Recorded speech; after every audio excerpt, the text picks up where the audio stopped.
सामान हुकूमत पहले बनते, पीछे जगत में आता हो। उम्र तेरा घर दौलत गिनते, 28 राजा खुद बनता हो।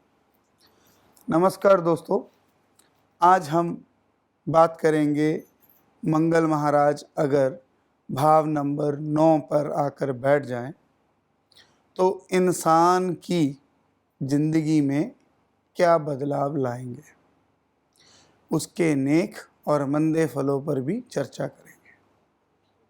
9वां भाव हमारी पुश्तैनी हैसियत और हमारे बुज़ुर्गों की शान और उनकी ज़िंदगी के बारे में बताता है। और यहाँ पर बृहस्पति का आधिपत्य है। मंगल अगर यहाँ अपने मित्र के घर आता है तो ये बेहद सुखद योग है। लाल किताब में इसे बुजुर्गों का चला आया शाही तख्त कहकर भी पुकारा गया है। यहाँ बैठे मंगल को कहा गया है कि जितने इसके दादा के भाई होंगे उतने ही ये खुद भी भाई होंगे। इसकी किस्मत की बुनियाद अपने भाई और अपनी भाभी की सेवा पर चलेगी। जितना ये उनकी सेवा करता जाएगा, उनकी ताबेदारी करता जाएगा, उतनी ही इसकी किस्मत बुलंद होती जाएगी। दोस्तों, मंगल 9वें घर सभी ग्रहों की चाल को बदलने की हिम्मत रखता है। अगर इंसान के 5वें भाव में दुश्मन ग्रह भी बैठे हों तब भी मंगल यहाँ बैठकर उनको शांत करने की ताकत का मालिक होता है। लाल किताब में मंगल 9 की एक जो पंक्ति है वह मैं आपको बोलकर समझाने की कोशिश करता हूँ। दम दमे में दम ना हो ख्वा, खैर हो 3-5 की। बुध अकेला छोड़ के सब, उम्दा हो ग्रह चाल ही। यानी कि अगर मंगल 9 के समय बुध अपनी कुदृष्टि यानी अपनी बुरी दृष्टि को अपने दुश्मन मंगल पर भाव नंबर 9, 3, 5 से ना डाल रहा हो तो फिर मंगल ऐसी हालत में ऐसे इंसान के जन्म से पहले ही इसकी ऐशो आराम की सभी इंतज़ाम पैदा करने के बाद ही ऐसे इंसान को जन्म देता है। मंगल यहाँ इंसान को धार्मिक और दयावान भी बनाता है। मेरा ये निजी अनुभव है कि ऐसा इंसान अपने दोस्तों, मित्रों, रिश्तेदारों की मदद के लिए हमेशा तैयार रहता है। अमूमन या तो ये इसका जो बड़ा भाई है वह होता ही नहीं या फिर बड़ा साला नहीं होता। इसमें भगवान हनुमान जैसी फुर्ती, ताकत और बुद्धिमत्ता होती है जो सबकी मदद करने की प्रेरणा इसे हमेशा देती रहती है। इसलिए इसे हमेशा हनुमान जी की ही आराधना करनी चाहिए। इससे इसका हमेशा मंगल ही मंगल होगा, इसका हमेशा कल्याण ही होगा। इसमें जो एनर्जी है उसका लेवल भी बहुत हाई होता है और ज़्यादा एनर्जी होने के कारण ये बहुत नेक काम या सोशल एक्टिविटी आदि में भाग लेने में हमेशा अग्रसर रहता है, जिस कारण इसका नाम अपने कुटुंब, समाज, अपने परिवार, अपने सोशल सर्कल में दूसरों के मुकाबले अधिक रहता है।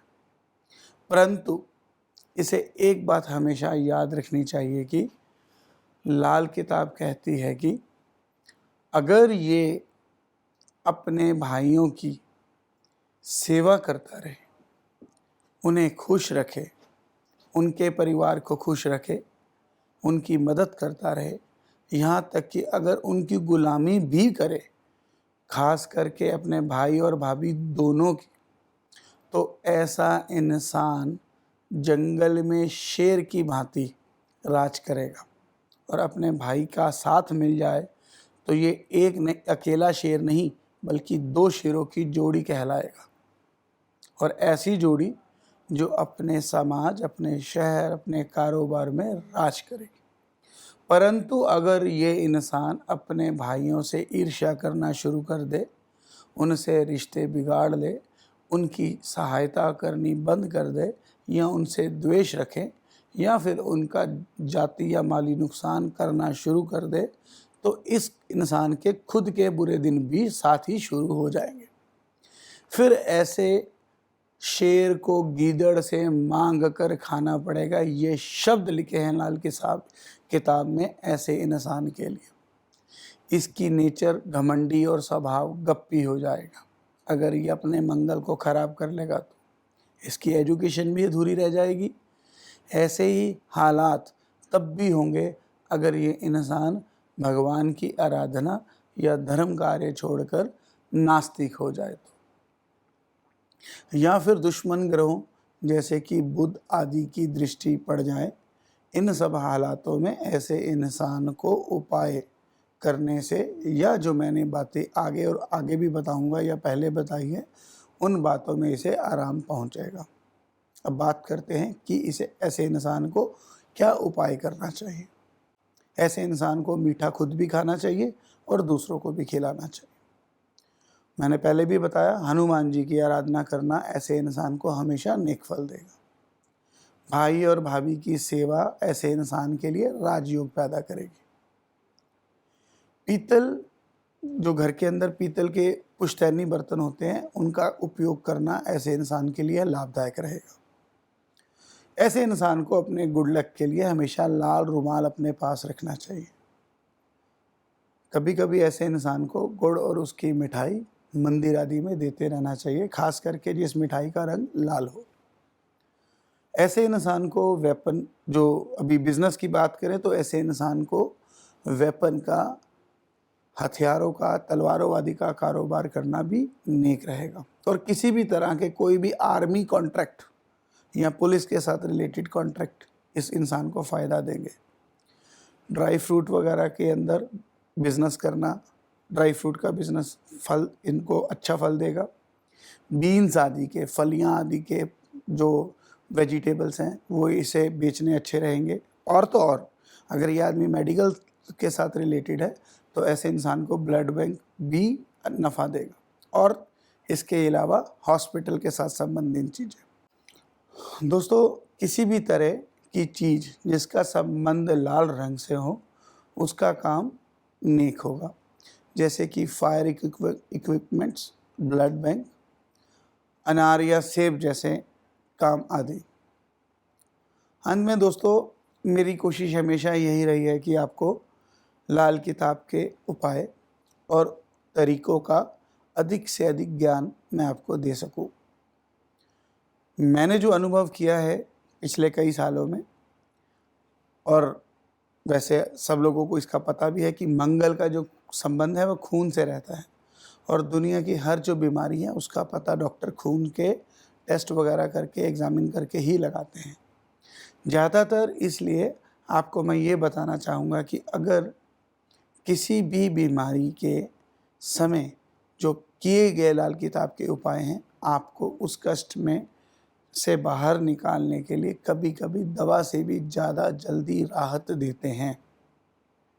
मैंने पिछले कई सालों के अनुभव से इसका जो ज्ञान हासिल किया है और इसका जो लाभ है मेरे कई करीबी मित्रों को भी जो हुआ है, और उन्होंने भी जो गाहे बगाहे किसी ना किसी भाई बंधु को इमरजेंसी में मेरे पास जो भेजा है, और उन्होंने भी इसका लाभ प्राप्त किया है, जिस वजह से मैं मेडिकल के अंदर मेरी को काफ़ी हद तक एक्सपर्टीज़ भी हासिल हुई। इसलिए मैं लाल किताब का शुक्रगुज़ार हूँ, और मैंने ऐसा पाया है कि इसके साथ साथ मैं और भी जो अपने गुरुजन हैं उनका भी जो धन्यवाद देना चाहूँगा, जिनकी वजह से मैं ऐसा ज्ञान हासिल कर पाया। कुछ बीमारियाँ जन्म कुंडली से देखी जाती हैं, कुछ वर्ष कुंडली से, कुछ गोचर कुंडली से। इसलिए कभी कभी तो महीने के हिसाब से देखी गई कुंडली के ऊपर भी अगर विवेचन किया जाए तो किसी बीमारी या ऐसी कोई अकस्मात घटना या परेशानी का पता लगाया जा सकता है, और समय रहते उसका उपाय करके उससे निजात पाई जा सकती है।